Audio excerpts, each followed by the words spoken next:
بسم اللہ الرحمن الرحیم۔ السلام علیکم۔ میاں والی سے جلسہ پنڈی لیاقت باغ میں کرنے کا اعلان کر کے عمران خان نے سب کو پیغام دے دیا ہے کہ اب وہ اور ان کی پارٹی اور چاہنے والے کسی فوج یا پولیس یا اجازت یا NOC سے نہیں رکیں گے، اور اگر کسی نے انہیں ڈنڈے یا بندوق سے روکنے کی کوشش کی تو وہ تیار ہوں گے کہ ایک آخری مارکہ ہو جائے۔ یہ مارکہ تو ہونا ہی ہے اور ضروری ہے، کیونکہ پاکستان کے 25 کروڑ لوگوں نے فیصلہ کرنا ہے بنگلہ دیش کی طرح ملک پر بندوق کی حکومت ہوگی یا عوام کی۔ اگر عمران خان کی زندگی عزیز ہے اور ملک بچانا ہے تو آخری راؤنڈ شروع کرنا ہوگا۔ پنڈی کے جلسے کی بھرپور تیاری کریں۔ یہ مت دیکھیں کہ کتنے لوگ جمع ہوتے ہیں، استقامت کے ساتھ آپ 50,000 بندہ بھی وہاں بٹھا دیں گے تو اسٹیبلشمنٹ کے مسانوں سے بہت سے محسن نقوی ویسے ہی نکلنا شروع ہو جائیں گے۔ عوام اور فوج کی جنگ ہونا ویسے تو بہت بدقسمتی کی بات ہے، لیکن یاد رہے کہ یہ جنگ ہمیشہ عوام ہی جیتی ہے۔ جو فوج اپنی ہی عوام کے مقابلے میں کھڑی ہو جائے وہ تباہ ہو جاتی ہے۔ پنڈی میں جلسہ کرنے کی عوامی تعداد سے زیادہ علامتی اہمیت ہے۔ یہ ایسا ہی ہے جیسا دشمن کے مورچے پر براہ راست حملہ کر دینا۔ اس سے یقیناً دشمن کی صفوں میں کھلبلی مچتی ہے اور اس کی طاقت منتشر ہوتی ہے۔ عمران خان چونکہ اعصابی لحاظ سے موجودہ حریفوں میں سب سے زیادہ مضبوط انسان ہے اور وہ خوب جانتا ہے کہ کیسے دشمن کے اعصاب خطا کرنے ہیں۔ اس جلسے کی کامیابی سے جہاں پر عمران خان کی برتری کا سکہ بیٹھ جائے گا، وہیں پر دشمن کی کمزوری کھل کر دنیا پر واضح ہو جائے گی، اور اسی ایک جلسے سے 1000 جلسوں جتنے نتائج حاصل کر لیے جائیں گے۔ اس لیے یاد رہے کہ دوسری جانب سے اس جلسے کو روکنے یا ناکام کرنے کی سرتور کوشش کی جائے گی۔ اس جلسے کو قلعے پر حملے کے مترادف سمجھا جائے گا، اور جہاں اپنا یہ کبھی نہیں چاہیں گے کہ کوئی کمی کمین اس قلعے کے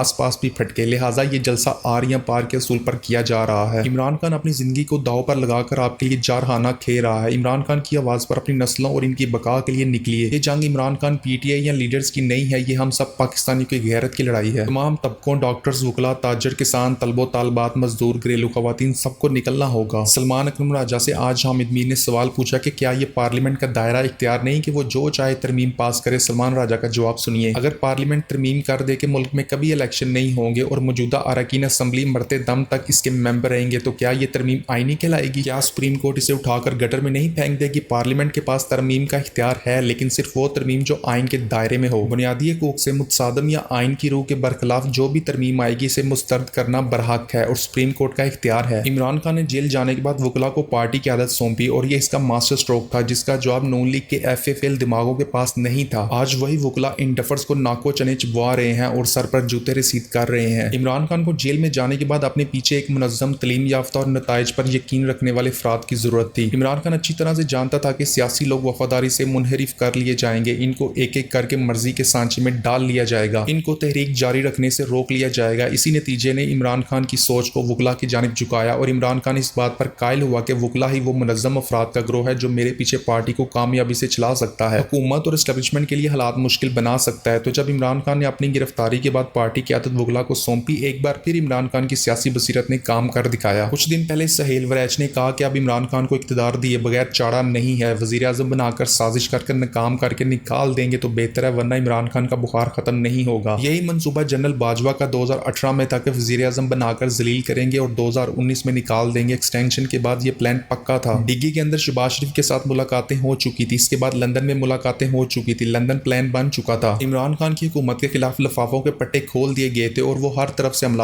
تھے، اندر سے جہانگیر ترین اور علیم خان جیسے ٹاؤٹ ایکٹیو ہو گئے تھے۔ ڈاکٹر شہباز گل کا کہنا ہے کہ انہیں سمجھ نہیں آ رہی تھی کہ ان پر اتنی خوفناک یلغار کیوں ہوئی تھی، وہ تو بعد میں پتا چلا کہ جنرل باجوہ اس کے پیچھے تھا۔ عمران خان صحیح معنوں میں ڈیموکریٹ ہے، وہ برداشت کرتا رہا اور اللہ کا نام لے کر محنت کرتا رہا۔ آخر 2020 آیا تو کورونا وائرس آ گیا۔ جنرل باجوہ خوشی سے نڈال ہو گیا کہ اب تو کپتان نہیں بچے گا، چین اور امریکہ جیسی طاقتوں کی معاشرتیں نہیں بچی تو پاکستان کیا چیز ہے۔ دوسری طرف اس نے میاں شکیل الرحمان اور میاں عامر دنیا نیوز والے کو کہا کہ حملے تیز کر دو، بچ کر جانے نہ پائے، اپنے شکاریوں کو کہو اچھل اچھل کر حملے کریں۔ شاہ زیب خانزادہ اور محمد مالک کو کہو کوئی عمران خان کو معاشیت پر گریبان سے پکڑ لیں۔ عمران خان ان سب کو نظر انداز کر کے اپنا کام کرتا رہا۔ اللہ تعالیٰ نے معجزہ کیا اور پاکستان کورونا وائرس سے پہلے سے بھی مضبوط بن کر نکلا۔ ایک صدی کے سب سے بڑے میڈیکل کرائسس سے پیدا ہونے والے اقتصادی بحران نے دنیا بھر کی معاشرتیں تباہ کر دی، لیکن عمران خان پاکستان کو صحیح و سالم نکال لیا۔ دنیا عمران خان کی قیادت کی مثالیں دیتی تھی۔ اس سب کے باوجود جنرل باجوہ کو شرم نہ آئی بلکہ باولا ہو کر حکومت کو پڑ گیا اور چوڑوں کو لے آیا۔ اب سہیل وریچ کہتا ہے آؤ عمران خان کو اقتدار دیں کیونکہ مجبوری ہے اور اس طرح کا پلان پھر بنائیں۔ سہیل وریچ کی نصیحت پر عمل کرنے کے اسباب پیدا ہونے کا احتمال ہے۔ دوسری طرف عاصم منیر اور زرداری کے درمیان اگلی حکومت کی ڈیل ہو چکی ہے۔ شریفوں اور قاضی فائز عیسیٰ سے آرٹیکل 63A ختم کروا کر بلاول کو ویسے ہی وزیر اعظم بنوایا جائے گا جیسے کراچی میں مرتضی وہاب میئر بنا ہے۔ اس کا علم نون لیگ کو بھی ہے، اس لیے نواز شریف اگلے سال نیا آرمی چیف لگا کر اس پلان کو ناکام بنانے کی کوشش بھی کرے گا اور اگلے آرمی چیف سے بیٹی کو وزیر اعظم بنانے کی ڈیل کرے کرے گا۔ ان تینوں کا پلان ناکام ہو جائے گا اگر عمران خان اس سے پہلے ایک بڑا عوامی احتجاج کرنے میں کامیاب ہو جاتے ہیں۔ بڑا عوامی احتجاج پنجاب میں کرنا ہوگا اور ہم پنجابی صرف جوتے مارنے میں ماہر ہیں۔ پنجاب باہر نکلنے کو تیار تو شاید ہو جائے، لیکن ہر صورت باہر بیٹھی لیڈرشپ اس صورتحال کو کنٹرول کرے گی، جیسے اسلام آباد کا جلسہ کہیں اور، پھر مینار پاکستان کا جلسہ کہیں اور۔ یہ زمینی خدا بھول چکے ہیں کہ اس کائنات کا خالق کچھ اور ہی چاہتا ہے، ورنہ اس زمینی خداؤں کے سامنے عمران خان کبھی کھڑا نہ ہوتا۔ یہ فوج کی طاقت سے آنا چاہتے ہیں اور عمران خان عوام کی طاقت سے آنا چاہتا ہے۔